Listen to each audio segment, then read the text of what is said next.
Hello, everyone, and welcome to episode 187 of the RRBG Podcast. The RRBG Podcast is a proud member of the Podbelly Network. Go to podbelly.com to check out the list of amazing shows on our network, including the Sofa King Podcast and Art and Jacob Do America, which I was recently a guest on. Check out the website, make sure you leave reviews, and support the network. This episode is brought to you by El Yucateco Hot Sauce. Chances are, if you've ever been to a Mexican restaurant in your life, you've seen one of these bottles on their tables. Either the red or the green chile verde sauce. Their salsa picante is a staple. It goes great with tacos and quesadillas, but also other food, like burgers and chicken wings. Hell, if you go to their website, you can actually see a video from their YouTube channel on how to make a fantastic Bloody Mary mix using the sauce.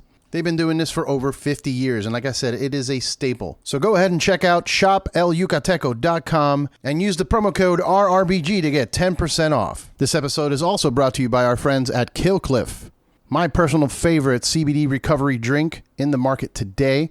They've got some delicious flavors like the new Strawberry Days or the Orange Kush. Go to their website, killcliff.com right now, and check it out. They've also got the Ignite Clean Caffeine Energy Drink with 150 milligrams of caffeine. And that also comes in a great assortment of flavors as well. Check them out. Make sure you go to killcliff.com for more information. And finally, this episode is brought to you by Saints Joints.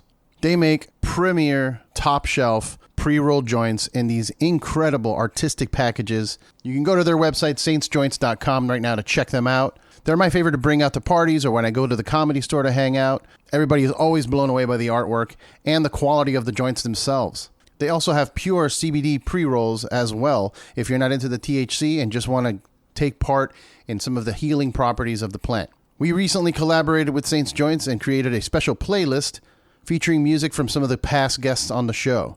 Go to their Instagram page right now, at saints_joints, and check it out. Or go to their website, saintsjoints.com, to pick up some pre-rolls and some awesome merch. In this episode, I talked to Chroma Chris Dillon of the Kill Tony Band and the Baby Boys. We met up at the Golden Road Brewery, had a few beers, and talked about a lot of different things, including his career, being in the Kill Tony Band, doing music with Pat Reagan and the Baby Boys. We talked about politics. We talked about the lockdown. It was a great conversation and a great time, and I hope you guys enjoy it. Make sure you check him out on social media at Chroma Chris. Support his music by checking out the Baby Boys EP, which is out now. And make sure to tune in every Monday, 8 o'clock Pacific, to Kill Tony to watch him perform comedy and music. And please check out our Patreon page. Go to patreon.com/RRBG. Cheers.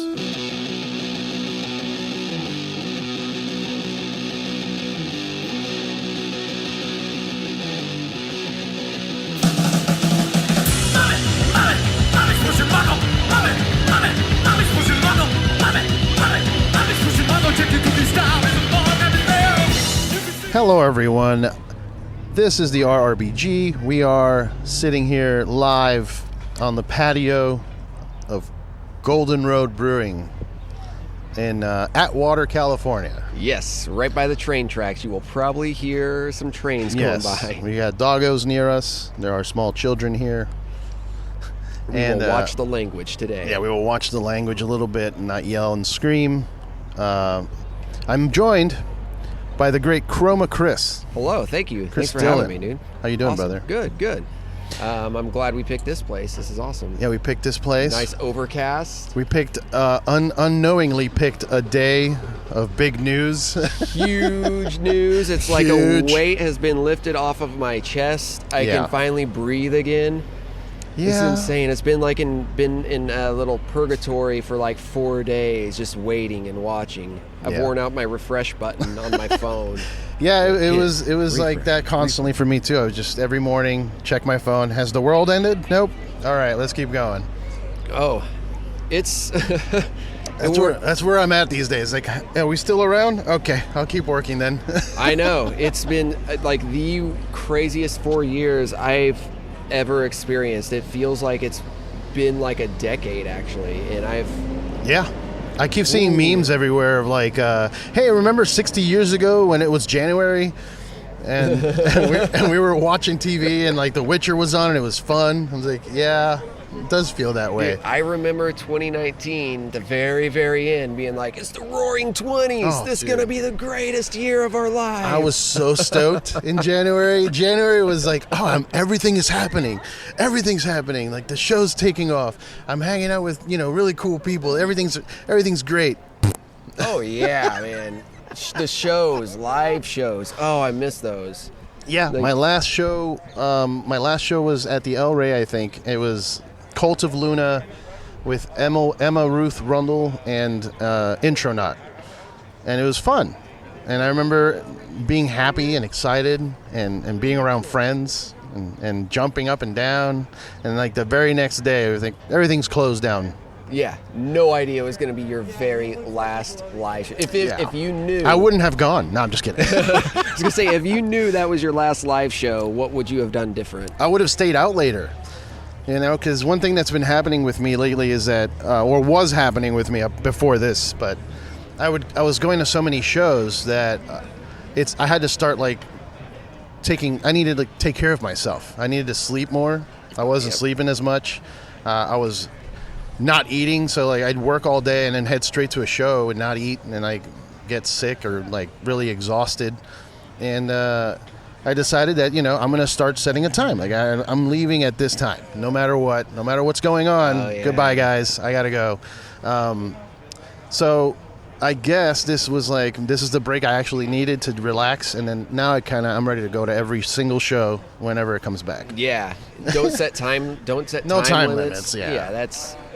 You just kind of if you set an agenda or you set a time limit, then you're just worried about that the whole time. Right. I've realized that even going to, I guess that was I really, really realized that when I was going to South by Southwest constantly. It was just if you go and try to have an agenda and you're trying to see this band and then you got to leave and go see this band and then you got to leave because this guy is playing over here, you're gonna miss out on so much cooler stuff if you just go with the flow. Just go with it, bro. If you go to a show and you like it, just stick around. Yeah.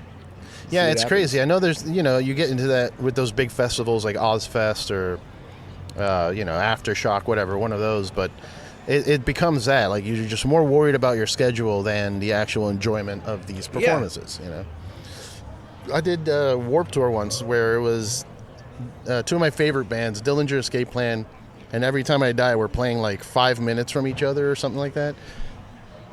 And I just remember having eaten mushrooms and in the pit for one of the bands and then screaming we gotta run to the other side of the entire field now on shrooms, pushing everybody to move. But it was still, it was still fun being on shrooms and trying to rush through a crowd of people. Probably. Was it easier, do you think, because you could rush through and you didn't care? I didn't care, yeah. Or was it harder because you couldn't control? No, it was better. It was just I had no consideration for other human beings. Yeah, I didn't really care. Just get the fuck out of my way. I'm gonna if you don't get out of my way, I'm gonna keep going anyway until you kind of just fall off and keep. It's a pit. You start a new pit, dude. Yeah. I just realized this is actually my first beer at a pub since the pandemic and everything closed down. Yeah, I have not been out. So cheers you've been a good, again. Cheers to you. You've been a good citizen. This is great. I missed it. I'll probably not be able to do that. Oh, don't tell my girlfriend that we're at a pub. Do not tell her that. We're outside, by the way. Yeah, we are outside on a patio, so we are being safe. We have masks. They're right next to us. The waiters and waitresses all have 2 masks. They have the face mask and the shield. I had to renew my driver's license to even be able to get a beer because apparently my driver's license expired. That was the craziest thing I've ever seen. Where they tell you, you know what? It's like they were working for the DMV. Right, and if all I have to do is take my hat off and you can see how old I am. Yeah. You can see that I haven't shaved my balding head. It's right there in front of us. They do. This place works for the DMV. It is Golden Road. Oh. They're putting it right there in front of you. Yo, is there a commission? There's probably a commission. There is. That's how they got it. That's why it was $37. She's back there putting it on the computer. Got another one, guys. Yeah. We know what you're up to. I see you. Department of Motor Vehicles. Well, I was going to say, it's so funny. I used to be a huge beer geek. Yeah. And I was in the industry working it. I was a part of the culture, and this place right here that we're at is not a place that I would have come to 4 years ago. Yeah. Because this place is owned by Budweiser. Now it is. So immediately my brain would be like, of course we're not going there. That's the Death Star. That's the Empire. But you know what? They're open and they have a beer and a patio, and I'm all about it. I dig it. I've been coming here for a few years, like since we moved out here, just because they do have a really good brown. But yeah, when I heard like that Budweiser bought them or something, it was kind of a little disappointing. Yeah. But hey, they got in a episode of Workaholics, so that's right. Good on them. That's right. Yeah, no, and you know, it's I don't care anymore because I'm not in the industry anymore. But when I was in the industry, it was like a big deal. Like, you know, I was working at an independent brewery, and we were fighting that good fight. You know, like we need to represent independent breweries and fuck Budweiser because they were doing some shady shit. So like Budweiser was going to restaurants and bars and offering them free shit that like we cannot compete with. So, like, and I'm not talking like shirts and stickers and footballs. I'm talking entire draft systems with 20 lines. Yeah, to keep their beer cold and fresher and And we'll come and we'll send somebody every week to clean it for you. And it's exactly 16 ounces it pours. It pours exactly the amount, and so there's no loss of product. And guess what? We're gonna give you 8 free kegs, dude. 8 free kegs. I mean, that's a whole week's worth of kegs for free. How the fuck do you compete with that? You know what I mean? Well, you have better beer because Budweiser, honestly, just it tastes terrible. I guess it's better than Coors. Well, I don't know. I like Coors Banquet. Yeah. The traditional one with the Colorado spring water. I'll take that.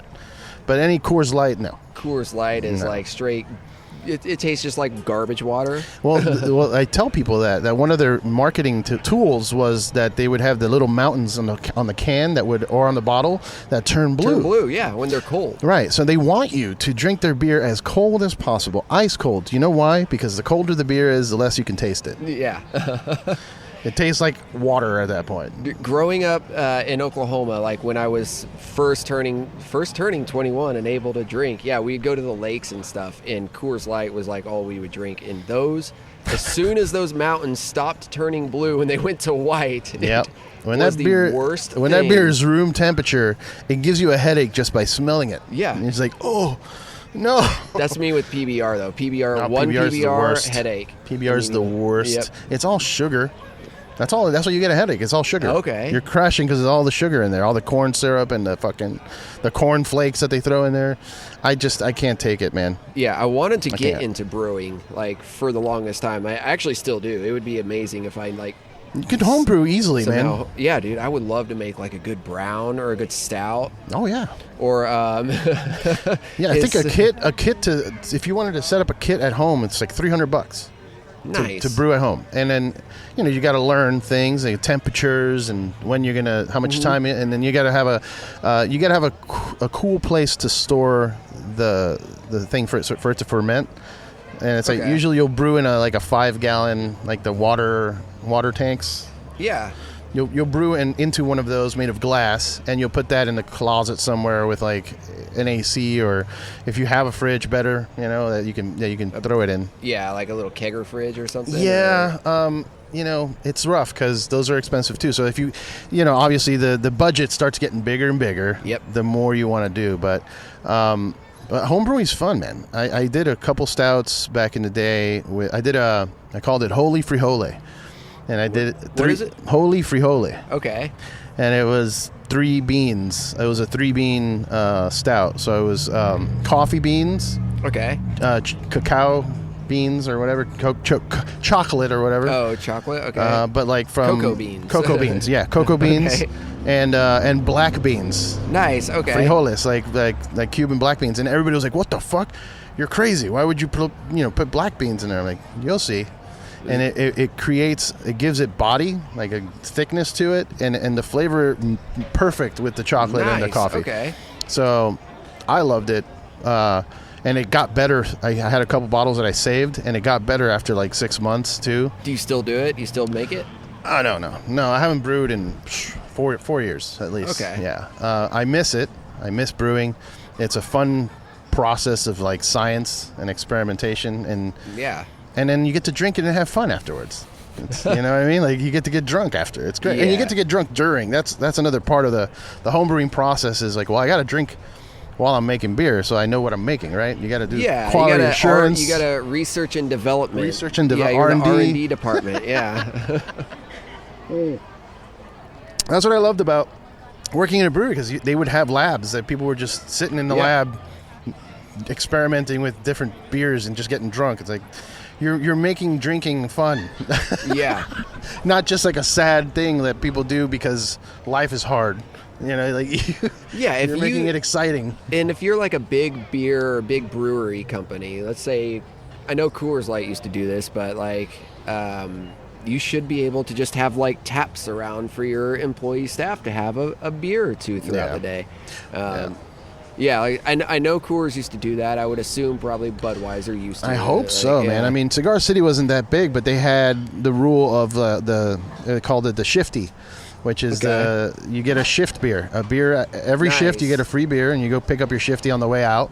So you clock out and you just sit at the bar and get a free beer, and But during the day, you're also like taking samples, and if you're if you're working in the canning line, you got to open one up, make sure it's good, make sure working. It's fizzy. You got to try it out, make sure it's not flat, and so it's fun, man. But I had to get out of it because health wise, I was drinking like 12 beers a day. Too much yeast, dude. 12 beers a day, like. I started ballooning up. I was in the 300s, and couldn't I could tell that I was getting diabetic. You know what I mean? Like certain toes were not really losing feeling in my toes and stuff. I'm like, oh man, I gotta stop. Like that's not just a buzz anymore. No, this is just crazy. Like this beer, I can't feel my toes. Yeah. Because it was more like okay, you need to visit your 12 accounts that day to go see if they need more beer. And so you get there and it's like, hey, I have this new beer. Want to try it? Yeah, let's share it. Take a drink it, and then do that at every restaurant or every bar. By the end of the day, you've had 12, 13 beers. Yeah. And then your friends hit you up like, hey, let's go hang out. I'm like, I'm good. Yeah. I think I'm going to stay home. Yeah, maybe it's a good thing I'd never got into the alcohol business. Dude, it's a rough business for sure. Everybody that I know that's gone in comes out, overweight and with a beard. So that's just it's a good retirement plan then. Like I guess when I get to once I start hitting like that 50, 60 age, maybe I'll just start brewing, because by then it's just like fuck it. You've done it all now. I could grow a gut. I still can't grow a beard probably by that age. Like, I'm married now. I no longer have to impress young ladies. It's fine. My wife likes the gut. I found one that likes the gut, so that way I don't have to lose it. Oh, perfect. Yeah. I mean, right now I'm still trying to stay as thin as possible, but you're doing a good job. You're very thin. So I'm thin, but I used to be in shape. Yeah. But now I'm just thin because of all the gyms are closed. And they're still closed. Can't work out. So, yeah. Hey, man, you just got to improvise. Start doing weights with, gallons of milk. Just stand in your living room and do bicep curls with gallons of milk. Old school style. Or some 12 packs of beer. 12 packs of beer, yeah. Maybe, yeah. That's definitely something that's been happening a lot. Alcohol sales are up. They're 70% over. They'll probably skyrocket tonight, I'll tell you that. Yeah, buddy. People are going to be drinking tonight for sure. I saw people were popping bottles of champagne just in the middle of the street. It's not even official yet. Nope. World leaders are congratulating them, though. This is just the news said, I think he's winning. And everybody's like, yay, he won. Yeah, technically, the news is just what is it called? The Alternative Press or the AP? Associated Press. Sorry, not Alternative Press. Alternative Press is the music magazine. Yeah, Alternative Press. The Associated Press usually has Kirk Hammett on the cover. Kirk Hammett and his newest wah pedal. But the Associated Press called it for Trump or for Biden. So that's all that's happened. It hasn't happened yet. Yeah, but I think it's mathematically impossible for. Sure. I mean, it's obvious that it's going to happen. But we could breathe, though. Yeah, we can take a breath. Nice. Honestly, I mean, I'm just ready for the next step, which is probably going to be a little chaotic. There's probably going to be some upset people, because that's one thing I tell everybody. Like, you're celebrating, but you realize that that was a really close race. Yes. Which means there's half as many people, on the other side that are not going to be stoked. So that is the thing. Like, the people who were really fighting these last few months, for whatever kind of rights or beliefs that you believe in, it's not over just because Biden now wins. Right. It's just like, this your fight is not done. Shit's about to get really chaotic for the next 2 or 3 months. Yep. Maybe even longer. Well, we still got to figure out the virus. It's still around. Exactly. Still got to get the vaccines going. We still got to help people that are suffering from the loss of no venues and no bars and no nothing. Those people are unemployed and having to switch careers now. Yeah.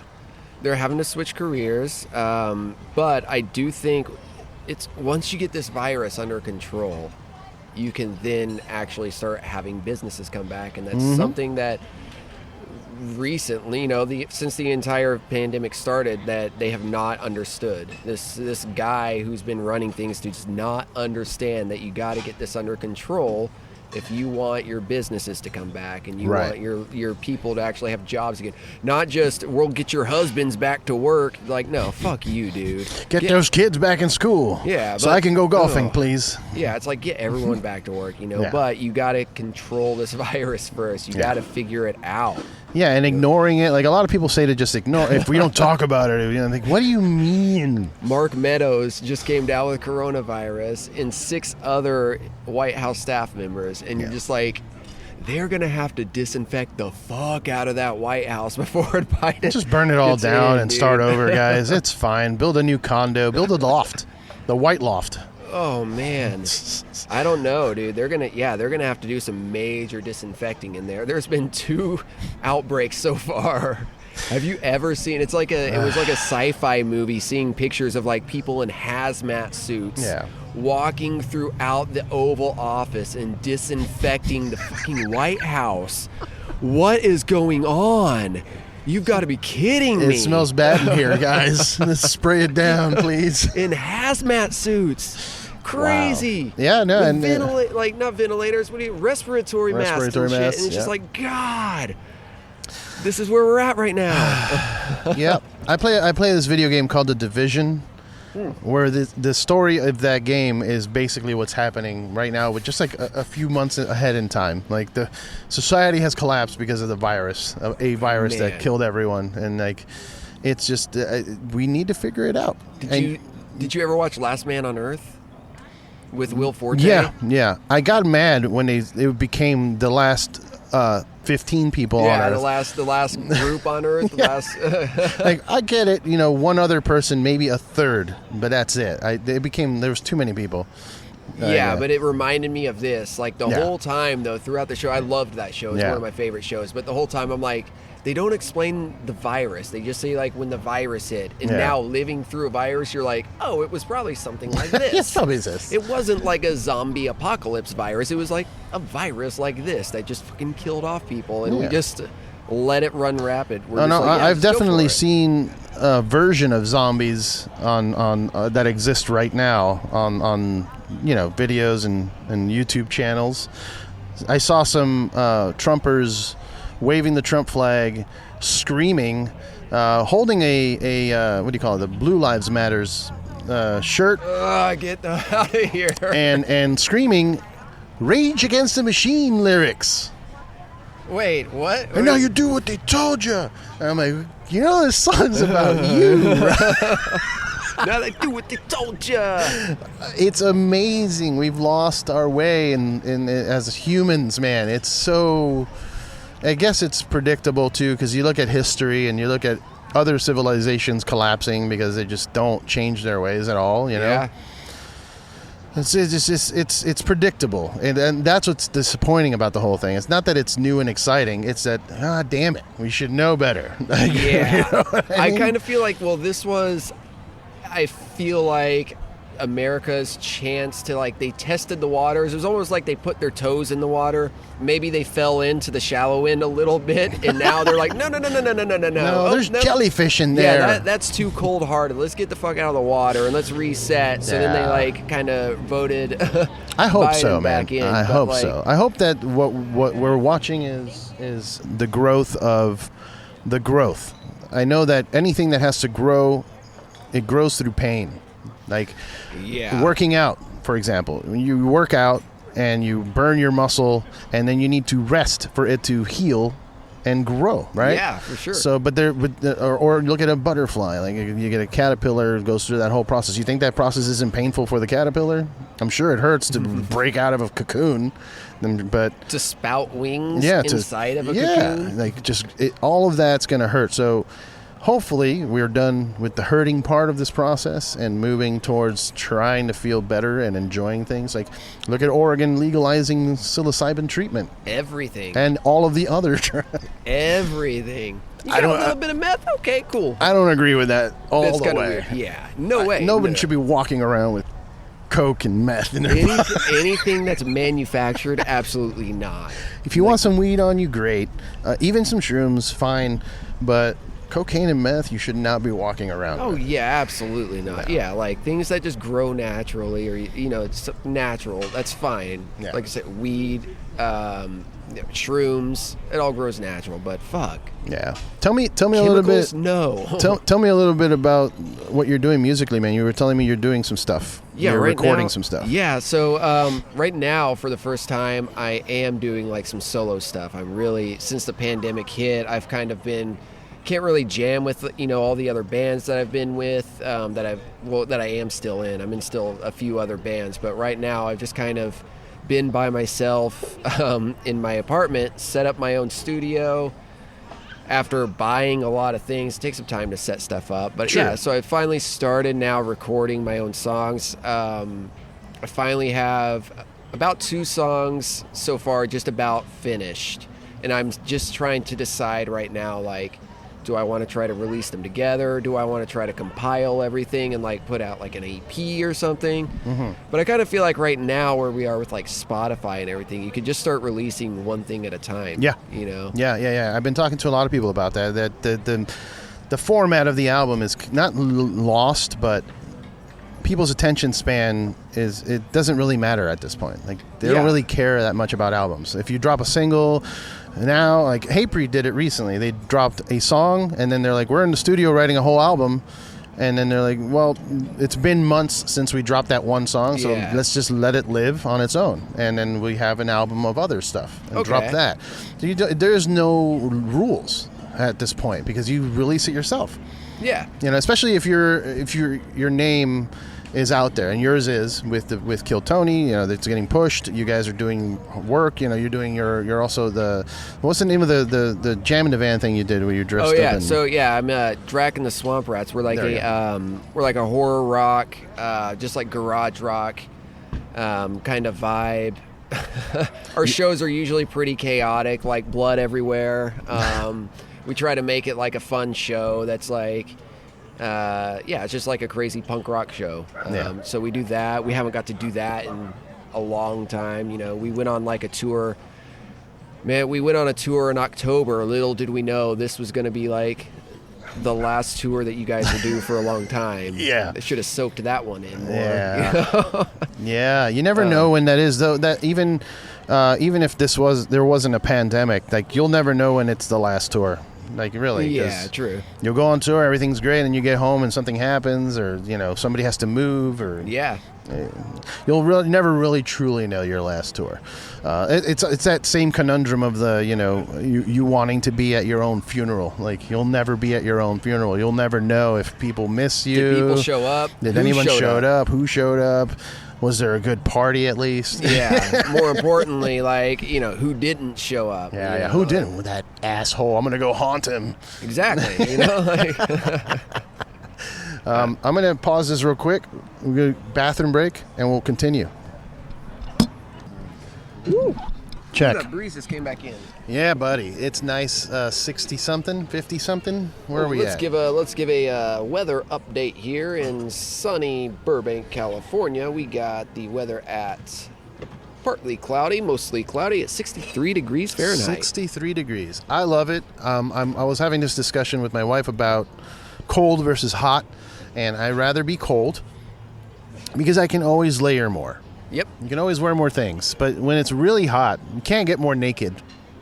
But you can always jump in water. You could jump in water if that water is cold.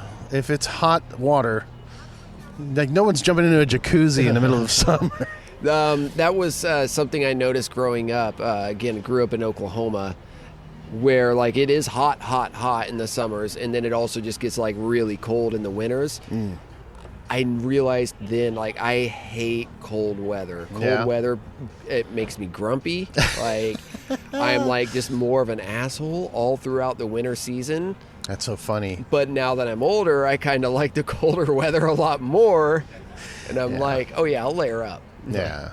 I don't know. It brings me peace, but that's also because I'm from Jersey. So, like, I grew up in the snow and cold. You know, I was in the blizzard of 92, and we had 6 feet of snow outside of our house, man, and I jumped off of the balcony into the snow. And I didn't get hurt. I just kind of like, poof, landed, and it was fun. But moving after New Jersey, we went to Miami, and it's a humid 100 degrees.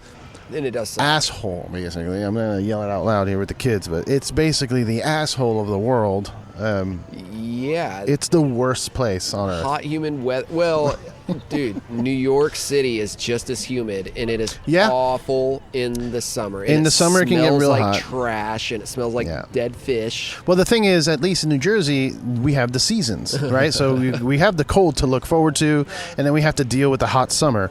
In Miami, it's just hot summer year round. We get 2 days of 60 degrees. Just humid. Did it rain there like almost every day? Every other day or every day. It would rain for maybe it's fine. It would rain for like 10 minutes and then sunny, and then it would rain again for another 10 minutes and then sunny again. It's just constant rain. Weird. Yep. I don't like it, man. I grew up there, and I have a lot of good friends there, and I miss them, but I would never go back for living purposes. No. I'll go visit. We'll go to Key West. Key West is awesome. Okay. The Keys are great because you just go fishing and partying basically the whole time. Yeah. But Miami itself is just a shithole, man. Yeah. It's a shithole. I've only been to like the really old part of Florida. Well, all of Florida is old, but what is it? St. Petersburg. That's where my dad now lives. St. Petersburg's great. I like St. Petersburg. I used to do the drive up there often because of the Dali Museum, which is nearby. Yeah. Yeah. Okay. Yeah. I did not get to go to that, I guess. Oh, dude. I've only been there once. I went there for the first time last year to visit my dad. Like, okay. Because, we all grew up in Oklahoma, but he just moved out there. So I finally, for the first time, went to Florida. And that's as far south as we went. Like, I didn't go down to Miami or anything like that. Good for you. You don't need to go to Miami for anything. And my Miami people get all defensive. They're like, what the fuck, bro? Your home is Miami, dog. I'm like, yeah, but nothing good comes out of Miami. Like, it takes a while for, like, you have to get out of there. That's it. Yeah, St. Petersburg was, like, even though I was there, like, it was a little slice of being back here because of just all of the Scientologists that are running That's around right. there. That's right. It is a big base of Scientology, It's like, that's crazy. I live in California next to the Scientology Mecca church. Yeah. And then I was like, and then my dad moves to the other one, like right in St. Petersburg. Is your dad a Scientologist? No. God. Oh my God, that would be the worst, wouldn't it? I mean, if you have any Scientologist fans, I can't support them, but I'll say like, sorry. If Tom Cruise, Master Cruise, or Master Travolta are listening, we like your films.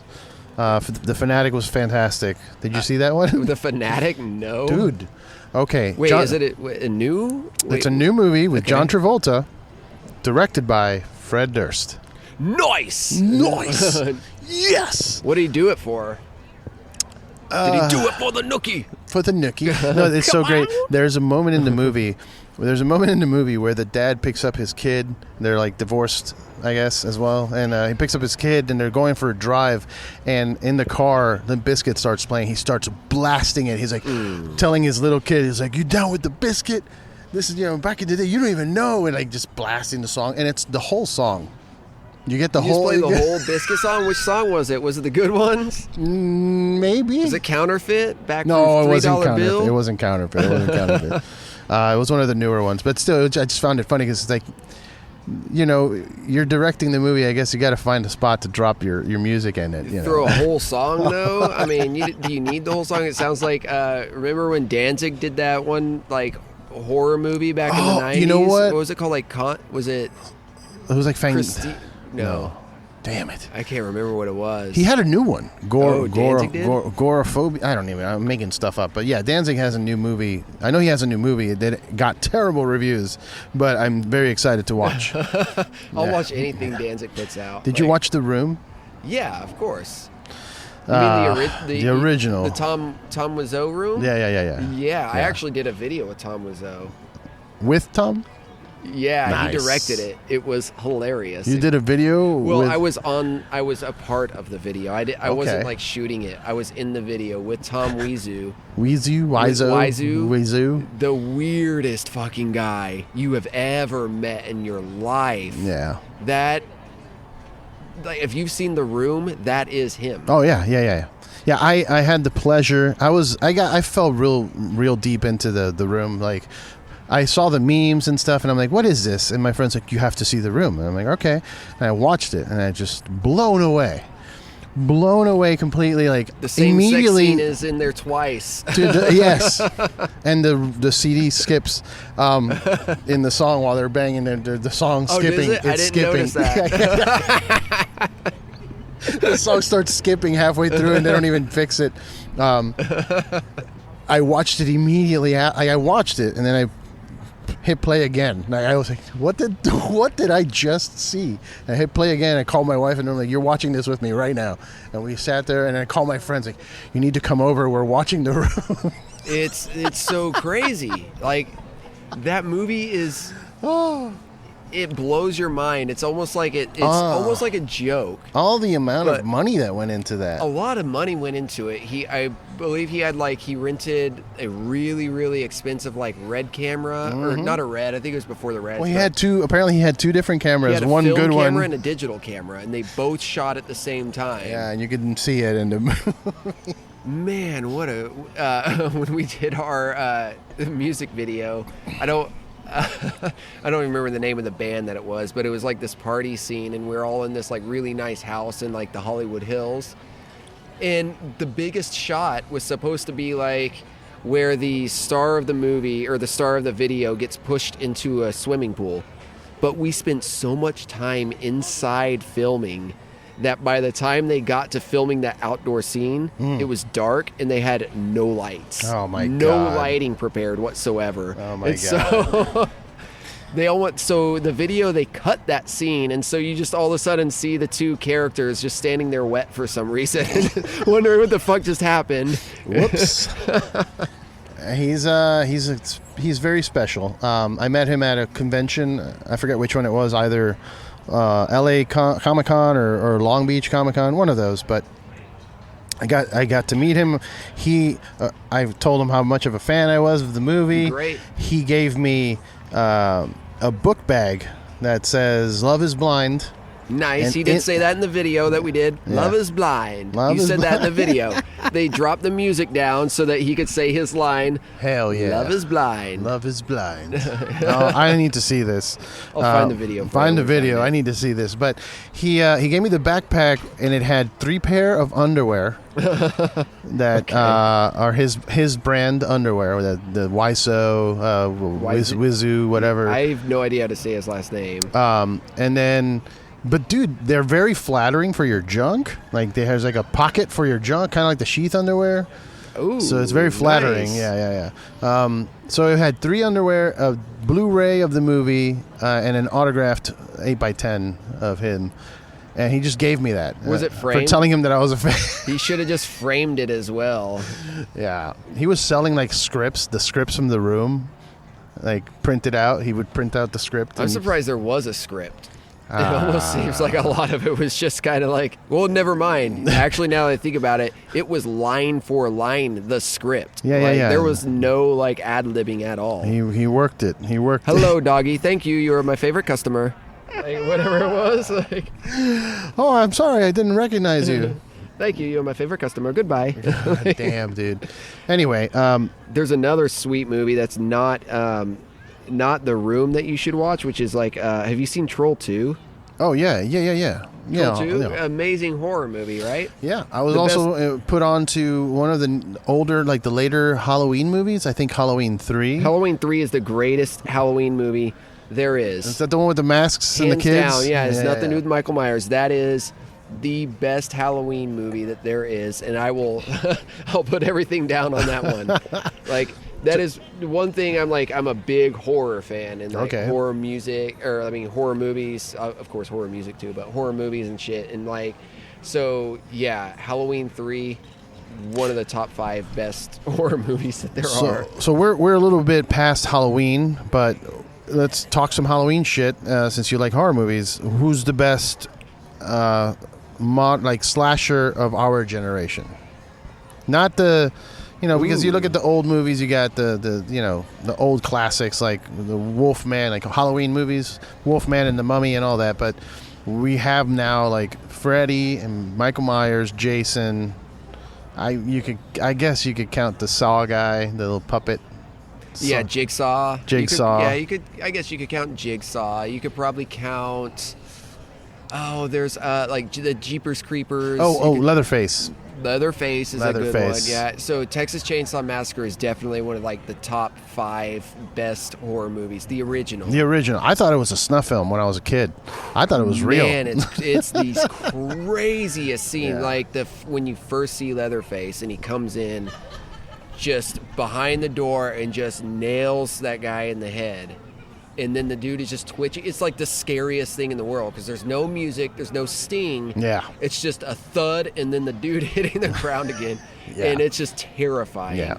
That was like that was that one and Cannibal Holocaust were ones that I watched that just my brain melted because I thought it was real. I was never able to make it through Cannibal Holocaust. Oh my God. The killing of the animals is actually real. They really killed animals in that movie. Yeah, they did.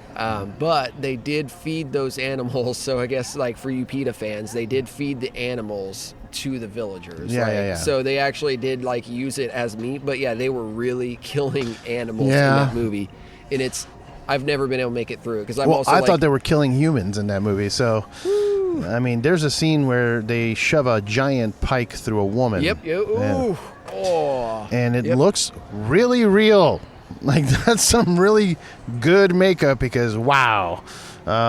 Yeah, there's some rough things. She got R-worded pretty hard in that scene, yeah. Dude. Well, there's the whole thing with the stone first, and then they do the pike thing. Oh, maybe I didn't make it to that part. I was thinking the stone thing. Oh, no, yeah, they start with the stone, and then they eventually put her, like they impale her. Like, it comes out of her mouth. It's actually, like a giant pike. Now that I think about it, like, I stopped watching during that hard R-word scene, and I was just like, yep, good for me. Yeah. I don't need to watch any more of this. Yeah, that traumatized me as a child. No biggie. I saw it. So my parents used to own a video store, and it was one of the many illegal businesses not illegal business. It was a legal business. It was a front. It was the money laundering. Yeah. Like, well, I need to spend this money somewhere. Let's have a video store. So my mom would run it. my mom would run it, and I would sit there in the back, and I would actually we would do our own subtitles. So we were living in a predominantly Latino neighborhood. Okay. So we would get these movies and then like translate them and rent out bootleg copies of the movie with our subtitles in them. Which were not the same as what they were actually Absolutely saying. not. Okay. Absolutely not. I mean, it was close, but hard to translate all that stuff. But it was my mom and my dad and my uncle and myself like just translating it. And it was just weird. But I got to watch a lot of shit. And I remember when we came upon that movie, like my parents were like, don't look. And I'm just like, I'm going to look. I'm sorry. The more you tell me don't look, I'm going to look. Yeah. And so I don't know how you made it through it. That dude, the movie ends with the camera guy getting eaten. I mean, the camera falls to the ground, and it's just his face, and they're like beating him to tenderize his body, and then they just eat him. So it's kind of like that. So it sounds like, I think that's how Green Inferno ends as well. Right? Green Inferno was like Eli Roth's remake of it. Right? Yeah. I never watched that. I saw the. No, it was good. I was able to make it through it, and it was terrifying, but it was cool. Yeah, it was awesome. So to go back to the question though, so who's the greatest? Slasher horror guy. I would still go Michael Myers. Michael Myers? Yeah, it has to be. He's too big. He's too terrifying. Okay. And then the new one that just came out. I guess it didn't just came out. Like, when was that? A year ago, maybe? Oh, with the Jamie Lee Curtis. They're making another one. Last one. What? They're making another one. Yeah, Michael Myers can't die, dude. Halloween Kills, I think it's called. Oh man, that's good. That sequel, sounds and it has Jamie Lee Curtis again. He got trapped. Okay, spoilers. Stop listening now, or at least put mute for like 5 seconds. He got trapped in the basement that got lit on fire. But he's a zombie. It doesn't matter, I guess. Yeah, that's what was cool about that one is not that he was a zombie, but like when he kills that kid in the beginning of it, like the little kid who's. He wants to be like, he's telling his dad, he's like, no, I want to dance instead. I don't want to do, go hunting. I want to dance. And then, so you're feeling real sympathetic for the kid. You're like, yeah, man, it's all you, do what you want to do. And then he gets fucking offed by Michael Myers, just kills him. And you're like, oh, all bets are off in this movie. Yeah. This one is insane. Did you dig the Rob Zombie one? Not at all. No. I did. I really, really liked it back in the day. Really liked the first one. I never liked his follow-up to Halloween 2. I really liked his Halloween, but I actually just rewatched it and was like, oh, I don't like this anymore. I thought I liked the concept of the masks, of the kid wearing the masks, and the whole, I guess the buildup of the mask origin. Yeah. That was an interesting take, because we don't really ever get that with any of the other movies. He's just wearing the mask. And then what was it? Who is it that the mask? Is it Shatner? Is it a Shatner mask? Yeah, it's a Shatner mask, and it's like painted white and hair's dyed black. Yeah, it's so funny. I focus on the dumb shit like that. When you start remaking something so many times, I guess you have to pick different things to focus on than just keep remaking the same thing. I don't know. Yeah. I like the originals best, I guess. For sure. But Rob Zombie did, again, have one of my top 5 favorite horror movies, which was The Devil's Rejects. Devil's Rejects is great. House of a Thousand Corpses is okay. Hard to get through. Yeah, I think it was like that was his first one that he did. That was his first movie. And he, I think, did put too much into like trying to be artistic about it by doing all the negative lighting and trying to make it just like kind of weird. I haven't been able to make it through it, only because every time that I watched it, I was really, really, really fucked up on drugs. Okay. So like it would be usually at a band at the band house. Like we lived together in a big house, and we would jam and then get drunk, like have tons of beer, and then whatever somebody brought, so either weed or we got some shrooms or we got whatever, and then that's when they would decide we're going to put on this movie, and I'll make it through half of it, and I'm just like, nah, I gotta walk away from this. It gets a little kind of weird to where you don't really understand what's going on. Like she's running through like I think it's like a tunnel for some reason that may be underground. That's like all the bones and everything are kind of like layering the wall. Yeah. But I've never understood. It's like down where Dr. Satan is. I've never understood the Dr. Satan thing. Like, who the fuck's Dr. Satan? Why is he down there? But The Devil's Rejects was cool because it was more like, okay, that first movie, it happened, but now the guys, they're on the run, right? From the law, and it's just like, and a lot of it takes place during the daytime, and it's like more realistic as to like. Well, it's shot better too, because the original, the House of a Thousand Corpses, is more like handheld kind of camera shots. True, a lot of shaky cam. Yeah. Yeah. And it's just, that one, it's more realistic as to like what could happen if like some really psychotic family was on the loose. Yeah. And you just happen to get, tangled up with them in the middle of wherever the hell they were, like the middle of the desert somewhere, It's like terrifying. Yeah, it takes a lot for me to get terrified of things, like scared. I get scared at movies that aren't that scary, which is weird. Like Fourth Kind scared the shit out of me. Okay. I don't know if you saw that one. Did you watch Fourth Kind? I don't remember it. No, I don't think so. It's a movie with Mila Jovovich, and she is a survivor of an alien abduction. Okay. But interested. The movie is made where it's meant to kind of be, what do you call those? A dramatization. So they sell you the movie as in this is a true story, and here is footage of the actual victims, and then we're going to have, on top of that, dramatizations with... In between, to fill in the gaps. To fill in the gaps, and the dramatizations with Mila Jovovich. She's the drama part of that. And then you are to believe that the actual footage is real. It's not. Okay. But the way that it's shot and the way that it's presented is that you're supposed to believe that this found footage is real footage, and then the fake stuff is the stuff with Mila and the actual actors in it. So I bought into it the first day I went in because I had no idea what I was getting into. My friends were like, let's go to the movies.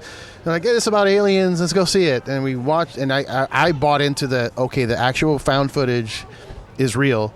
And there's near the end of the movie, they show a part that's found footage, and this person's like levitating and speaking in alien language, and I'm like, you're like, oh, okay. Oh man, no, I freaked out. I'm like, Jesus Christ! Like, I freaked out because I thought it was real. And then I go home and I'm like, I'm an idiot. None of that was real. That reminds me like of the Blair Witch. Like all my friends thought Blair Witch was real. I got bummed that they don't show anything. They should have at least shown something in the Blair Witch. I remember, oh man, I had to have been, I want to say 7th grade when that came out. Yeah. And I remember so many of my friends were like, no, that is real. That is real. And it's so scary. No. And then I watched it and I was scared. And then later on they came out saying how it was like it was scripted. It was actually a movie. Yeah. And then everyone was like, that movie sucked. And I was like, dude. That's because you got punked into it, bro. You're angry. Yeah. I know. I get that. I thought at first that what we were watching with Blair Witch was real until the end. And I was just like, standing in the corner. Yeah. I'm like, weird. Whatever. WNUF Special. Have you seen that? Great sounds familiar movie. Oh wait, yeah. It's like they're like the news network and they're going into a haunted house. Yeah, I remember that one. That one is a great one, just because it actually it plays out as a VHS tape, kind of like people fast forwarding through seeing like commercials and stuff. It's really cool. Where do you think the horror genre took a bad turn? Because I feel like the modern day horror movies, I can't get into the one with the dolls, Annabelle, and it's pretty bad. Just kind of whatever. Not Inception. The Conjuring. The first Conjuring was okay. There's one with the eye an eye. Yeah, the villain or whatever. The ghost is this it looks like Darth Maul. It's like a black paint with red stripes and stuff. Black paint, red Insidious is a movie. Insidious. Yeah. It might be Insidious. I just can't. I don't really care about any of those movies. I feel there was a turn, and I think maybe the last final good horror movie that I saw was the one with the. There was like a ghost house, and the camera was in the house, and you're watching that camera footage of the Paranormal Activity. Yeah. That was a good one. The first one was like okay, and then after that I just haven't really seen anything else. I think there's still some really good ones out there. I do think, though, like when Hollywood kind of gets involved and it's like more of a bigger budget, they kind of take a bad turn. So, although Scream, I think, was the last probably good one. Oh, well, yeah. The original first one, Scream. Yeah. But then they started coming out with things there's 5 or 6 of them, right? Yeah, there was the next one, and then there was the I Know What You Did Last Summers, which were terrible. Yeah. The music in those does not, go back and watch them, does not fit the movie at all. No. There was the Urban Legend movies. Urban Legend, I remember that. Final Destination. Then they tried to remake some of the Halloween movies. There was H2O, and there was Halloween Resurrection. But then you can also go to Freddy with that. We had Freddy and Freddy versus Jason was awful. Was not a good movie. They tried to remake the Texas Chainsaw Massacres. Yeah, that was bad. Jason in Space. Okay. Jason in Space is hilarious. That one's funny. That's Jason in space. Jason X. Was it Jason X? Jason X, because that was the 10th one. Jason in space. There's the ones that I've always loved that are hilarious are Leprechaun. Leprechaun movies. Yeah. I like Leprechaun in the Hood. Have never let you down. Even Leprechaun in Space is Leprechaun awesome. in Space is great. Leprechaun in the Hood. I'm a big fan of that one. Tales from the Hood was a good one too. Tales from the Hood. Tales from the Hood was good. I don't know, man. I love the horror genre in general. I've always grown up with kind of a fascination for it, an equal amount of terror, involved. Like I remember one of my earliest memories as a kid is being afraid of the I think it's Jason, the yeah, that's Jason. That little sound freaks me out to this day. Every time I hear it, I'm like, ooh, goosebumps. Like, yeah, something's going on. In the original Jason, though, it's just like that is the original Friday the 13th was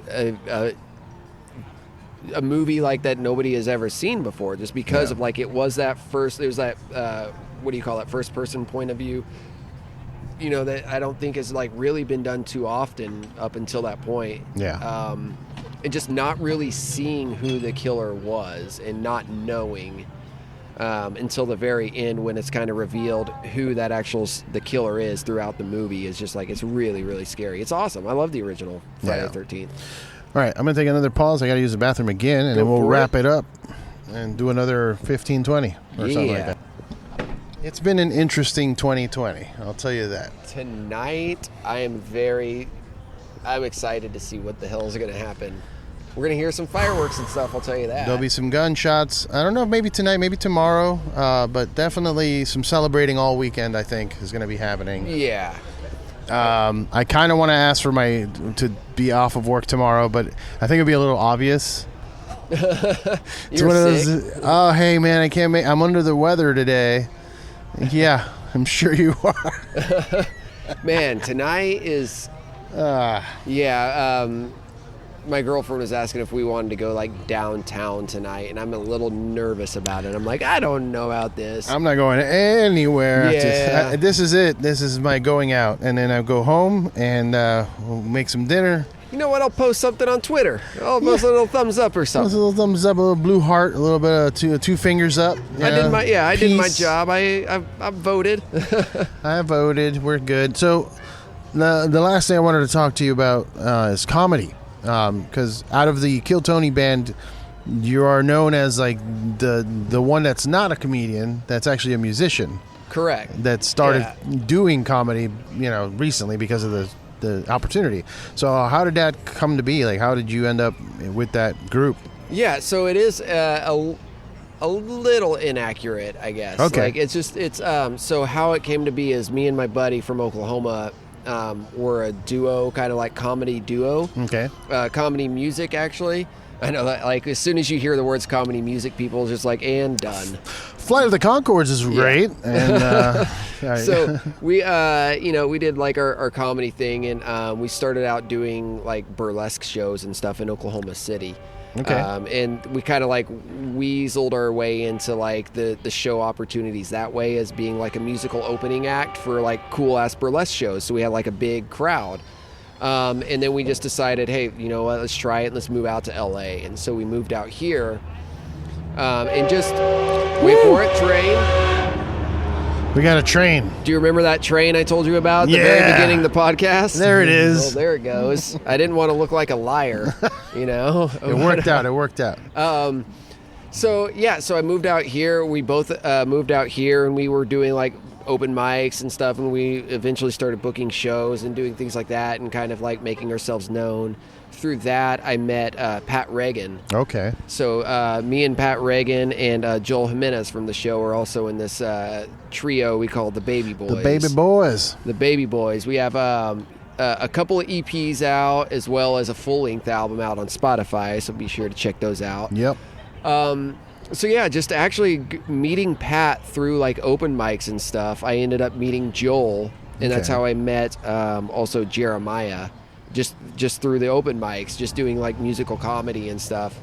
But then again, I was never someone who did stand-up comedy. Okay. Like I never did stand-up myself. I never wrote a joke, in my life. Okay. Other than like the musical comedy. joke. Yeah, musical like lyrics and things. Just be like, oh, this is stupid. But that's writing. I mean, it's a form of it for sure. Yeah, for sure. Yeah.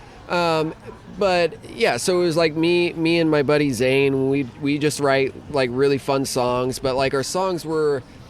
When people would come up and talk to us afterwards, they'd be like, oh, that's awesome, because your songs weren't just like music comedy songs like people would expect. They were actually structured songs that were actually took a little bit of skill in writing. It wasn't just like we're gonna rip off this song and play 3 chords. Like, we actually did some cool fun songs and stuff.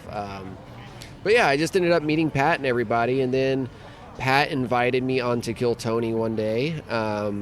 After just kind of recording with him. Went into Kill Tony when we were recording up in the belly room. And that's when, that was like, it's such a small... That's a tiny room. Tiny room. And that hot. would just be shoulder to shoulder packed. Yeah. And it was so cool to see that. And all of a sudden we would just come out. Pat just asked me to come up and play bass one night. He was like, hey, just come and play bass. And I had no idea that we were supposed to be characters or anything, so I just showed up. And I think it was like at the last minute, I can't even remember what character it was. It might have been like Full House or something. I don't even remember. But they were like, hey, we're going to do some kind of characters. And I think Pat just gave me a sweater or something. He's like, put this on, you're going to be this tonight. And I was like, what? I was like, okay. I was like, I thought I was just going to, because, we also used to just do the warm-up shows. So it used to be there was Kill Tony would start at 8. But Pat Reagan would open up the show. So he would actually start at 8 o'clock and do like a 15-minute set of just like his songs and things like that. And so that's what he invited me to be on. He was like, hey, come up and play bass for my 15-minute opening set. So I came up and I played with him. And then afterwards, we leave the stage. And then he was like, by the way, you're going to stick around for the rest of the show. Here's a sweater and here's like something else. He's like, here's a wig. You're going to be this. And then I came out and we just sat there for the rest of the show and kind of played in between people coming up, walking up and on. And, but you fell really naturally into it. Like I remember I was watching the show before you were on it and then seeing you jump on and, it was almost like a natural fit. Like there was no awkwardness. So I want to know, what got you into doing comedy music? Like, what is it that, were you always the funny guy in class? Was it like, what got you to start pursuing writing funny music as opposed to writing, just regular rock and roll or whatever? I think it was just the people I grew up around in Oklahoma. Okay. Being in Oklahoma, it's almost just like a, I guess it's just such a mixture of just like crazy, like you got your redneck people and you got like your, it's just real hard to explain, but just growing up around certain people in Oklahoma, if you've ever like known that Midwest kind of crowd, that Southern crowd, growing up in that and being with my friends, knowing that like we are growing up in like this kind of town. Yeah. And this kind of like really weird, I guess just Western vibe, Midwestern vibe, Southern vibe is around us, who we don't really fit into this, like, I guess this population or whatever. Like, I don't know. It's very hard to explain, but so just through that, instead of like, we just kind of like found ways to make that funny and find comedy in that. So just doing that, me and my friend Zane would just start writing music and performing, and we just write about like the stuff that we'd see around us and just the kind of just the crazy stuff in Oklahoma. I mean, you've heard of the Florida man, but Oklahoma has like a lot of just like, where's that train again?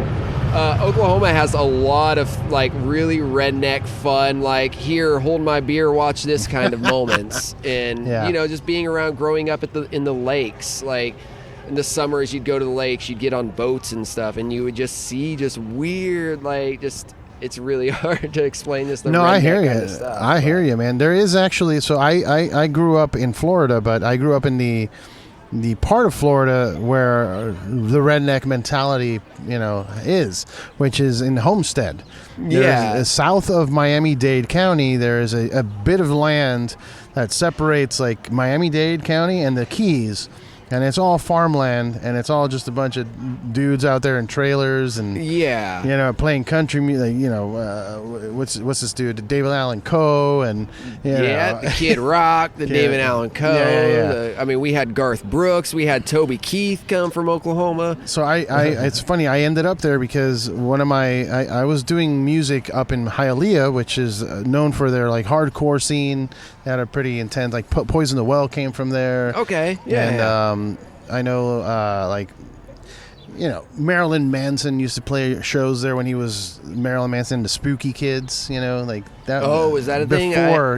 Before he was Marilyn Manson that everybody knows, it was Marilyn Manson and the Spooky Kids. That's awesome. And they would do weird shit at shows. Like it would be a local show where he would bring out live chickens and garbage bags filled with like bloody pig guts and stuff, and he'd just throw it into the audience, and it was intense. Hilarious, yeah. But that's where I kind of grew up in that kind of scene. And then my buddy's like, "Hey, come out of this. We're doing a house party out in Homestead. There's a bunch of kegs and a bunch of chicks, and they're doing oil wrestling." And he was really selling this party to me. You know what I mean? I'm like, "Damn, dude, Homestead is like an hour drive south." Really? He's like, yeah, come on.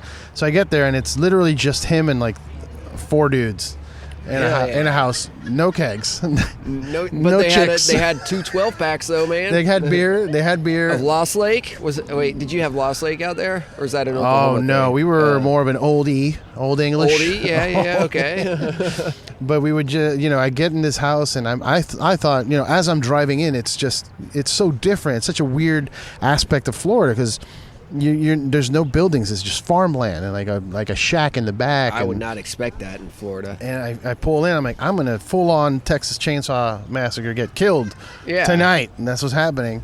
But it was great. They were just chilling in the house, jamming, playing music, and playing with like a snake that they had, and it was just a fun night. And we ended up being in a band together. It was weird, and I did that for 10 years.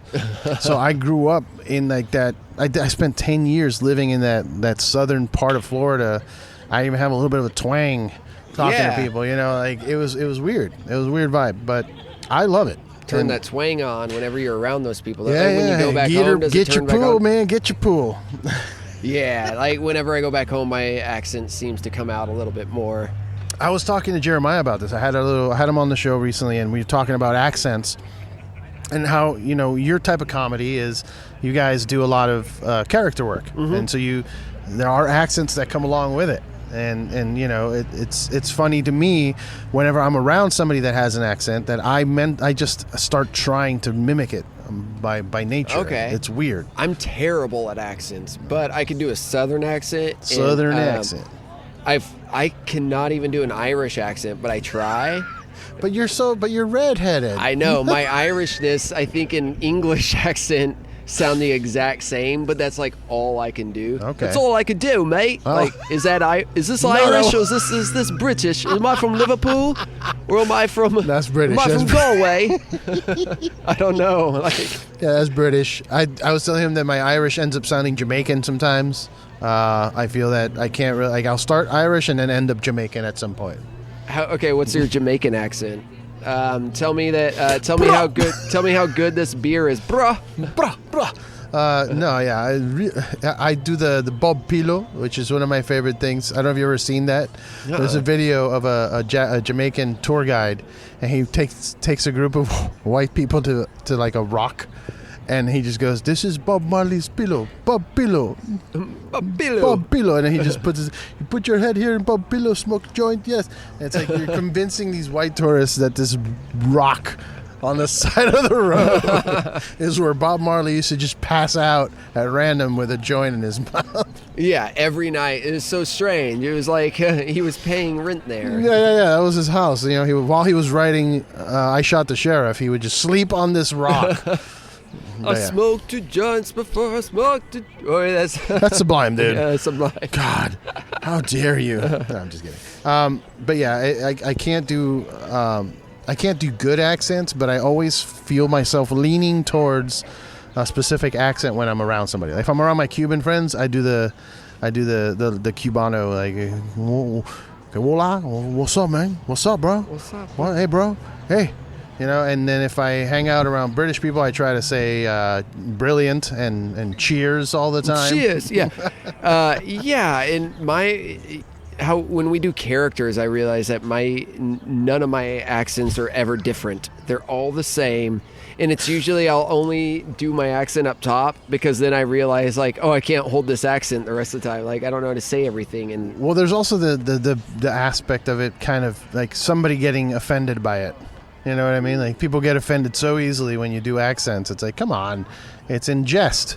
But then they're like, oh, well, so was blackface. That was supposed to be in jest. It's like, I don't know. Yeah, I'll try to keep my accents classy. I guess, one that's a big problem is the Asian accent. It always seems to be very offensive all the time. Never do right? it. Do not do it. It's so offensive all the time. I work in a Japanese company, so I hear it all the time. And I have that issue where I kind of start leaning towards their accent. And I just stop myself. Like, don't say hero. Don't say hero. Don't do it. Is he saying hero? Hero. Don't do it. Like I always think of Dave Chappelle with his skit with Lala from MTV on the Chappelle Show. He has a skit where he dresses up like an Asian dude, and he's just like, hero, rah rah. Maybe I've seen that, and I just don't remember it. It's on Netflix now. The Chappelle Show. You can watch it on Netflix. He's also hosting SNL tonight. Oh, is he? With the Foo Fighters. Oh, shit. That's going to be sick. I got something to do tonight. On the night of election. Dude, I love Dave Grohl, It's going to be a crazy night to have Dave Grohl and Dave Chappelle on SNL, I think, tonight. Oh, God. Dude, that's a great combination. This is going to be a good night. Yeah, that's what I'm watching that tonight, for sure. Oh, yeah. This season is not disappointed so far. I was telling Tony and Jeremiah, too, like, it feels like SNL is starting to respect actual comedians again. Yeah. And going to the store to get people. Like, they got Punky, and they got, they had Bill Burr hosting the other night. I love the Bill Burr's, when they did the Sam Adams Pumpkin Ale. It's not bad. Yeah, because everyone immediately thought of me because I am your basic bitch when it comes to pumpkin stuff. So, like, pumpkin beers, like, I'm all over. So everyone immediately was texting me Saturday night. I was wondering why I had, like 10 text messages from people asking, like, did you see the pumpkin beer sketch? And I'm like, guys, I don't know what you're talking about because I watched it on Hulu. I don't get it till tomorrow. Oh, right, yeah. No, I loved it because he starts off talking shit about it, but then ends up having like 4 or 5 of them in the. He gets in a fight with the son at the end. You can't say it's kind of sweet and shit, but whatever. I gotta lay it around and give it to my friends. But that's true too about the one line that hit home for me was it's that beer that, you have a party and somebody brings it and it just sits in your fridge. Because I've totally had that. Like, somebody comes over, like, you have anything to drink? Yeah, I got this pumpkin shit back here. I got this pumpkin shit. Yeah, that was SNL is not disappointed this season. Yeah, it's been a good season. It's been a good time, I think, for comedy, even though there's a lot of hurting and a lot of venues are closed and everything. I'm glad to see that you and the crew are still kicking ass every Monday.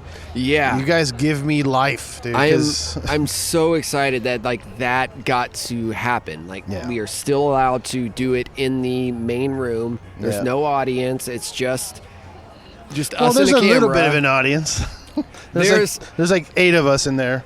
Yeah. There's a few people who could come in who are usually there, like bringing pizza or bringing some. There's like a couple of people in there, but for the most part, it's an empty room. Yeah. It is a completely different vibe, but I think it really helps the show because we can play off of each other a little bit easier. Yeah.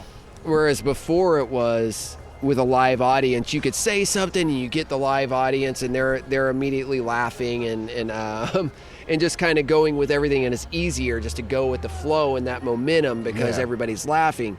But now it's just us.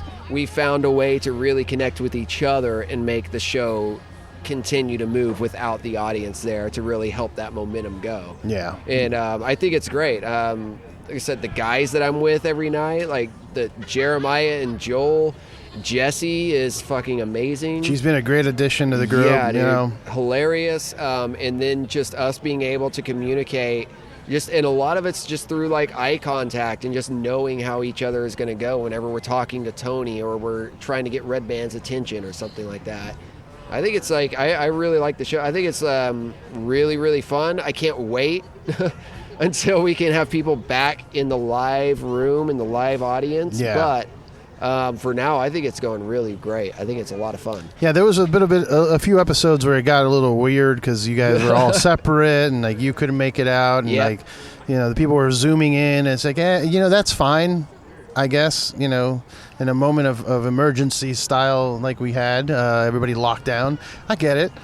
But I'm glad that it moved back to the store because, and I'm very fortunate. I consider myself one of the luckiest people on earth just to be able to come hang out with you guys and watch the show inside, because I not only get to hear it and witness it, but I get to be a part of it and add the few laughs that are in the room. I'm like one of the few laughs in there. Yeah, we get it. We have like you said, like 8 people get to laugh and clap. So we got to clap and laugh real loud for you guys, just so it sounds like more. You know, we give that extra.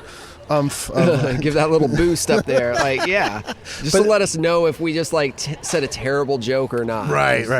Now, I approve. Like, I'm very fortunate that I get to be in there, and it's one of the best shows I think out right now. And I try to tell people all the time, like, you really should be listening to Kill Tony, and because there's always something to take away. It's such a unique show in that aspect where if you appreciate music, you can appreciate the band. If you appreciate people bombing, you're going to appreciate that because that happens a lot. And it's hard though. Like people bombing, I've never felt comfortable with. It's hard, you know, and it's just like, ooh, you just kind of cringe a little bit. But the trick is to learn to appreciate the cringe, right? Yeah, and also though, like you can't talk shit about people and you can't like hate people if you've never done it before. Right. You're standing in front of, you know, some like you're standing in front of like comedians who do this day in, day out. Yep. And you're giving your best.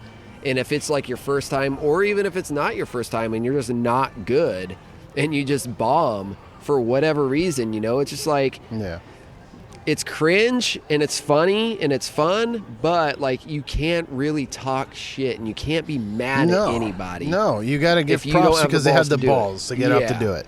That's the beauty of it, because you can eat shit up there and they'll tell you know, Tony will tear you apart and you guys will, you know, make comments, and it's great because I see it as education. Yeah. I see it as school. You know, like if I haven't gone up to do a minute, because I know that I don't have, like, I know if I get into comedy, then that's gonna be my life.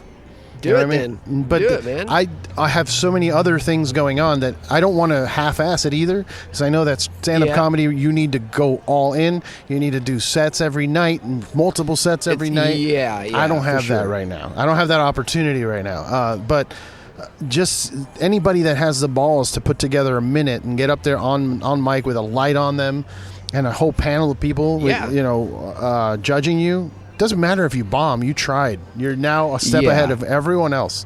Yeah, and it's more than just you write down a joke. Like you said, you have to go out to the performance. Mics. You got to perform it. You got to test it out, because you can write down your joke word for word. Yeah, it could be the funniest thing on paper. Yeah, it could be the funniest thing on paper. If you don't deliver it, you miss a word, you misspeak. I mean, there's some people who accidentally say the punchline first, and you're like, what are you doing? That didn't make any sense. Yeah. You know, like, but they had the balls to get up and try it, and that's what it takes. You know, it's just like, you're never going to be good in the beginning. Like, you will not be good. And if you are, it's because you are very lucky and you were blessed and you have these talents that you've never knew you had. Like, it's your personality. Because that's another beautiful thing about the show, is that you'll find people that'll just, hey, first time doing stand-up, and that looked like a legit performance. Like, they had the charisma, they had the the poise and the jokes, and you're like blown away, like you are a star. You know what I mean? Yeah. So that is another thing I love about the show, is that it gives people opportunities. Like even with the regulars system that you guys have, like having regulars is good because you're building a career. Everybody that I've seen that has been a regular on the show has moved on to do crazy shit. William is killing it right now. I love William. He's probably my favorite that there's ever been. He reminds me a lot of the Homestead folks. I love him. Yes, and I really like that the fact that he is he when he has actually stopped drinking, and he's done these last several weeks pretty much sober doing his sets, and they're the best thing that he's ever done. Oh, they're hysterical. His recent one with the Chic outfit was absolutely a winner all the way through. I love that guy. Yeah. William's great, but I really love. That's why I've become so obsessed, and I love coming out every Monday. Also, just the fact that it's literally the only thing I do during the quarantine. The only thing to look forward to. It's Mondays, but you got this going on. Right. It's made me enjoy Mondays again. So I was like, oh, great, it's Monday, but I'm going to the store. We're gonna watch Kill Tony. It's gonna be fun, and you guys just kill it every Monday. I don't know anybody that's listening to this podcast that hasn't checked out the show already. I don't know what you're waiting for. Like I've had Jeremiah on, I've had Montgomery, I've had you, I've had Tony on. Like there's a reason I'm obsessed with the show, and I come out every Monday. Is this the chemistry of the whole thing? You guys all together. Yeah, and it's so much fun, and it is almost just like. How many of us are there? There's 9 of us, 8 of us that just get together once a week and can just have fun together. And everybody knows each other. Everybody can just riff off of each other. And it's just something that we don't have a lot of right now, especially in this pandemic. But we can just get together and something to look forward to. Yeah. And before, whenever we go back to regular shows again, it's going to get crazy again because before all this shut down in front of live audiences, there were a lot of crazy things that happened. People, Joel jumping, doing flips off of shit naked, you know, all of us on stage, covering ourselves with hats and drum solos going off. And, The Mexican drum off is one of my favorite things. I'm glad I was able to contribute a little bit to it by bringing Isaiah from Black Flag on. God, that was sick. That was so fun, man. Yeah, man. That was a fun night. Yeah, maybe one day the Baby Boys are going to open up for Black Flag. That's coming, I believe, in February, I think. Nice. So, hey, what's funny is that Joel and Isaiah ended up connecting and becoming friends after that drum off, and I'm like, you guys, that's opportunities there, man. Yeah, that's all it is. Me and Joel did this thing recently with Chappelle Lacey, to where we got together, we just did a punk rock tribute. Right. It's still being edited and stuff right now, but we did a couple of Black Flag songs. Nice. And I knew the whole time I was just nervous. I was like, oh, I got to make sure I make these leads really good. I got to make sure Black Flag's going to be watching. Yeah, it was, but it was so much fun. It was so cool, and and Black Flag. So when is that coming out? Is that I see behind the scenes videos of it, but is it? That's out? all I've been seeing too. Yeah. Okay. There was a little, because of the pandemic and everything. Of course, it just put it just kind of threw things off schedule right now. And the guy who was editing then had to end up taking another job just because he lost his job. So now he's trying to do this. So now he wasn't really able to put time into editing it. So we do have some other people working on it right now, but I'm just not sure when it's going to come out. But it's going to be cool. It's something to keep an eye out for sure. It's so fun, yeah. And then me, Joel, and Pat are about to do a Baby Boys kind of live thing that we're going to record and put out. So It's going to be fun, yeah. Nice. You have the video that you did with Rick Cossack of Jackass fame. You did for Orange Amps. Yeah, that was Orange good. Amps. That was fun. Getting with Rick, it's just such a crazy thing, growing up watching Rick on TV and then knowing who he is, and then being, like you said, just somehow getting looped into this whole comedy scene and everything.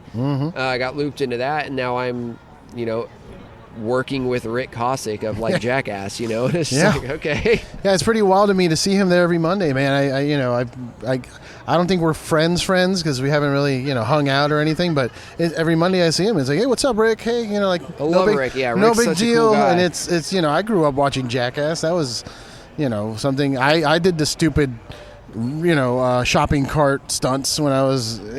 Yeah, he's such a cool guy, and they're filming the next Jackass actually right now, and it's going to be. I have no. He can't even tell me what stunts they're pulling, but they do have the original cast plus some new guys coming in too. That they exciting. Yeah, I can't wait. It's going to be cool. Well, dude, outside of that, you got the Orange sponsorship. How has that been for you? Has it been good? I feel like, sometimes I want to like follow up and ask questions, but I'm like, that's not even my job. I just man, put the dots together for you guys. That amp was so sick, and I'm glad like you're actually the one who got who actually brought Alex over to kind of like meet with me and everything. Then we went to NAMM and met with him a little bit more. And then he got me hooked up with like a really, really sick ass bass. It's a Orange Amp Crush bass amp, and it's seriously, it's like the cleanest amp I've ever played through. Before I was playing through some other amp like a Rumble amp, but this amp is just like, it's so clean. Mm-hmm. But then I can also just like put that crunch on, and I love that little blend knob, and I can like blend a little bit of crunch into it because I do like I just like my bass sounding a little dirty. Sure. Garage rock and that style of metal lends itself to those amps because they have that good blend. Dude, it's sick. Yeah, that's the fuzz. I really love it. Yeah, I couldn't be more stoked about that amp. Did I tell you how that all ended up happening? How I got Alex to come to see you guys? I remember he was in town for something, right? He was in town for NAMM, and I think it was NAMM.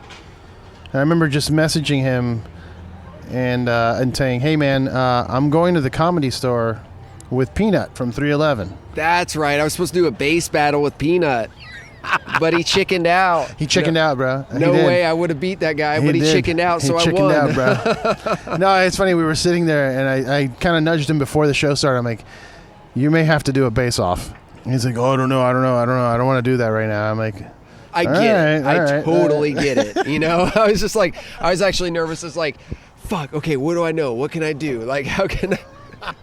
I thought it was funny. He was just like, no. I guess if we plan it properly, it could be a good a thing. You know what I mean? If he's prepared for it. But I kind of caught him off guard with it. But it was so funny because the guy, for Alex from Orange, has many times told me he's a big 311 fan. So I was like, hey, I'm going to the Comedy Store with Peanut. And he was like, no, you're not. I'm like, yeah, come join us. And then like, I get a text like 15 minutes later, like, is he really coming? I'm like, yes, Peanut's coming with me to the store. You should come now. And he was like, all right, I'm getting in an Uber now. And he like met me at the store. And I was like, introduced those two guys. They talked for all night. And then he watched the show and he's like, dude, how do I become a part of this? How do we get Orange involved? I'm like, let's go talk to Chris. Yeah, dude. Dude, I'm stoked. It's so cool. Like, and then I was just able to, it makes my entire rig sound better. I was able to, just through the show as well, I was able to upgrade my bass. Nice. Like through a G&L bass. Yeah. I mean, the whole band sounds better now that you have that amp.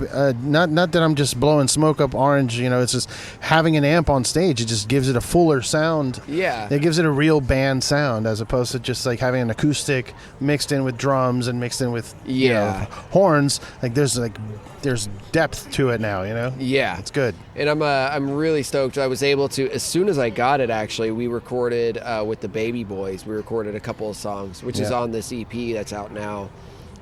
Where do we find this? So you can find it on Spotify. The song Emily and the song No Good Skinny Motherfucker. Those are both through the Orange amp, those bass lines.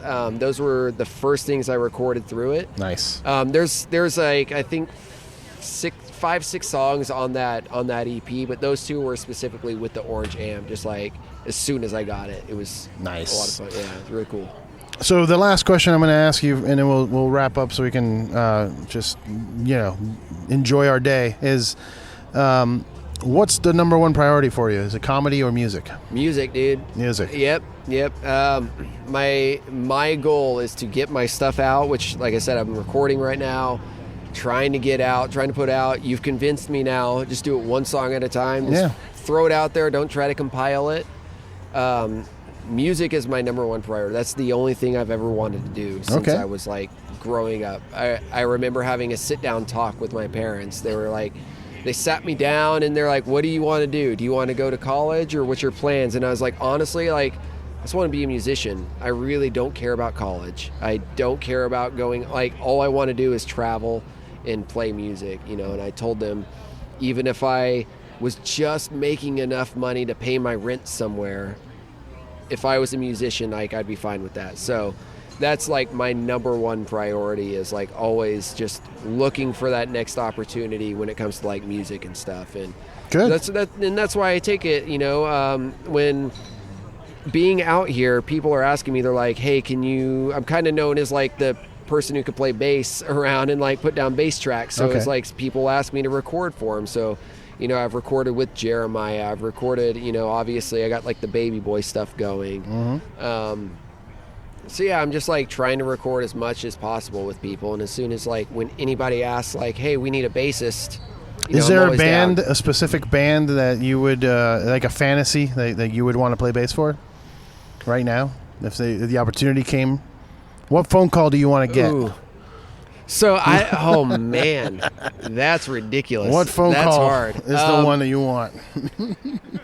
Like there's no way I would ever be able to play bass with any of the bands that I would really want to, because like I love the full band as they are, you know. Right. Like, but like, let's say your favorite bass player gets sick. Who is it? And Queens of the Stone Age immediately. Immediately? Yeah, yep. Okay. Yep. Okay. Yeah, I think I could fit in with them. Yeah. Like, Josh Homme. Dude, come on, man. I love that music so much. Everything that man does, you know, except for kicking camera people in the face. That wasn't cool, but that was either it's a whiskey slip up. or People, a rum you know, slip up. It's a slip up. It happens, you know. Maybe sorry. Tequila. I think Josh Homme used to like chug tequila on stage, like just through the bottle. Dude, while he was on stage. That's what I love Queens of Stone Age. I'll tell you a story off mic. Remind me to tell you the story of Josh Homme off mic. But yeah, that dude. There's something about that free outlaw kind of, I'm just here for music forever. Just party and play music, dude. Yeah. Like Andrew WK, like just party, dude. Yeah, I love it so much, dude. It's such a good vibe. But that being said, let's wrap it up. Thank you so much, Chris. Yeah, for sure. Thank you. Chroma Chris at Chroma Chris, right? Yeah, at Chroma Chris on Instagram. And on there you can find my links to... I think I put the link to the new Jam in the Van video with my band Drac and the Swamp Rats. Which is great. Good makeup. Really good makeup. I was impressed with the makeup. Oh, I do Hollywood that myself. quality Thank makeup, you. sir. That was good. Yeah, so we got Jam in the Van. I have my Orange Amp thing on YouTube, Orange Amp video that we did, shot with Rick Kostick. Baby Boys. Baby Boys. We have music videos. We have Baby Boys on Spotify. You can check it out. Yep. And every single Monday on YouTube, Kill Tony.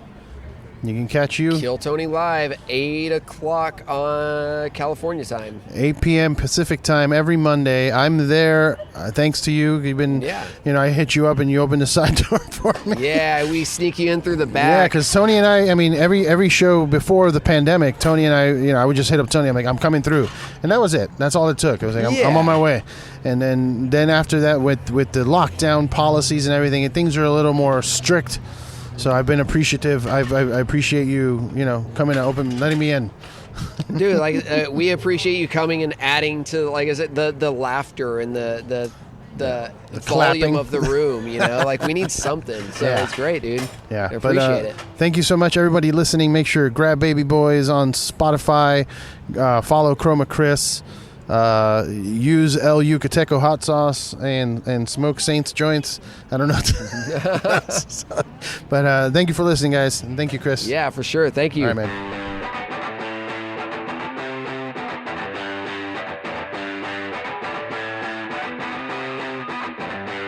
I wanna crash my fucking car into a tree tonight. Let the flames illuminate the scene with burning light. And my once young sexy body will be charred and fried. I wanna crash my fucking car into a tree tonight.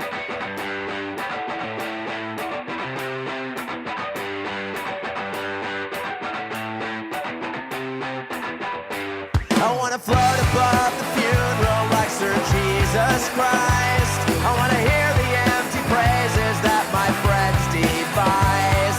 But for every shred of truth, there'll be 1,000 lies. I wanna float above the funeral like Sir Jesus Christ.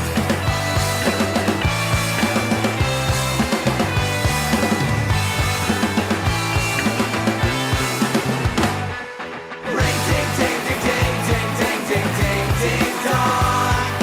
Ring ding ding ding ding ding ding ding sing along.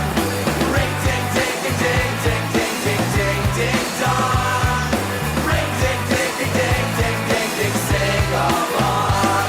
I wanna crash my fucking car into a tree tonight.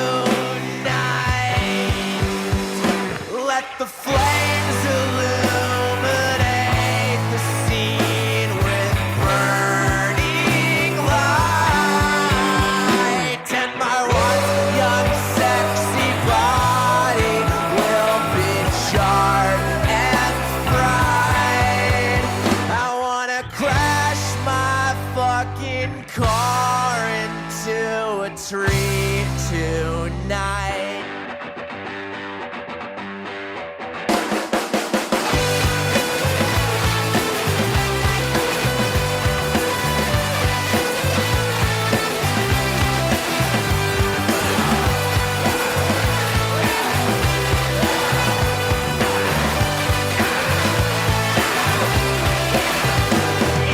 Ring ding ding ding ding ding ding ding ding ding dong.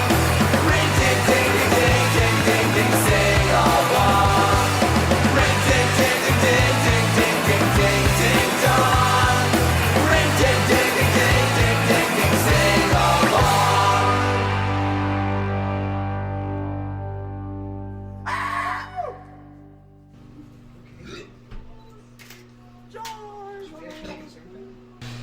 Feel better? Yes.